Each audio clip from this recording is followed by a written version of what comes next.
നിങ്ങളുടെ ബാങ്കർ നിങ്ങളോട് ഒരിക്കലും പറഞ്ഞിട്ടില്ലാത്ത സത്യം, അതാണ് ഇന്ന് ഞാൻ നിങ്ങളുമായി ചർച്ച ചെയ്യാൻ ആഗ്രഹിക്കുന്നത്. ഇന്ന് ഞാൻ നിങ്ങളുമായി ചർച്ച ചെയ്യാൻ ആഗ്രഹിക്കുന്നത് ഏറ്റവും സാധാരണക്കാർക്ക് വേണ്ടി മാത്രമുള്ളതാണ്. നിങ്ങൾ ആ വിഭാഗത്തിൽ പെടുന്ന ഒരാളാണെങ്കിൽ നിങ്ങൾക്ക് സ്വാഗതം. അവരുടെ അവസ്ഥ മെച്ചപ്പെടുത്താൻ നിങ്ങൾക്ക് ഒരു ആശയമുണ്ടെങ്കിൽ നിങ്ങൾ ഇവിടെ ഉണ്ടായിരിക്കണം. സാധാരണക്കാരന്റെ ഇന്നത്തെ അവസ്ഥയിൽ വിഷമം തോന്നുന്ന ആളാണ് നിങ്ങളെങ്കിൽ ഈ വീഡിയോ കേൾക്കാൻ അല്പം സമയം കണ്ടെത്തണം. നിങ്ങൾ മുകളിൽ സൂചിപ്പിച്ച ക്ലാസുകളിൽ ഉൾപ്പെടാത്ത ആളെങ്കിൽ ഈ വീഡിയോയിൽ സമയം ചെലവഴിക്കാൻ ഞാൻ ആവശ്യപ്പെടില്ല. ശാക്തീകരണം എന്ന വാക്കിൽ നിന്നാണ് നമ്മൾ ആരംഭിക്കുന്നത്. ഈ വാക്ക് എല്ലാവർക്കും സുപരിചിതമാണ്. നിങ്ങളുടെ ബാങ്കർ ഈ വാക്ക് നിങ്ങളെ നോക്കി ഒരു ചെറുപുഞ്ചിരിയോടെ നിർവചിക്കുന്നു. ഗവൺമെന്റുകൾ ഈ വാക്കിനെക്കുറിച്ച് ഹൈ വോൾട്ടേജ് പ്രചരണം നടത്തുന്നു. അവസാനത്തെ സാധാരണക്കാരിൽ പോലും ഈ വാക്ക് എത്തിക്കാൻ ഭരണയന്ത്രങ്ങൾ അവരുടെ എല്ലാ സംവിധാനങ്ങളും ഉപയോഗിക്കുന്നു.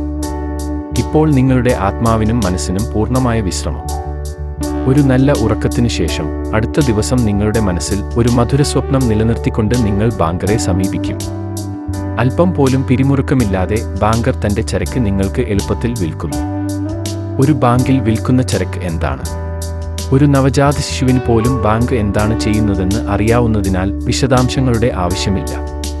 നിങ്ങളുടെ ബാങ്കറെക്കുറിച്ച് ഞാൻ പിരിമുറുക്കമില്ലാതെ എന്ന വാക്ക് ഉപയോഗിച്ചു. കാരണം നിങ്ങൾക്ക് അനുവദിച്ച തുക കൊണ്ട് നിങ്ങൾ എന്തു ചെയ്യാൻ പോകുന്നു എന്നതിൽ അദ്ദേഹത്തിന് നേരിട്ടുള്ള പങ്കാളിത്തമില്ല. അതിനാൽ അദ്ദേഹത്തിന് പിരിമുറുക്കം ആവശ്യമില്ല.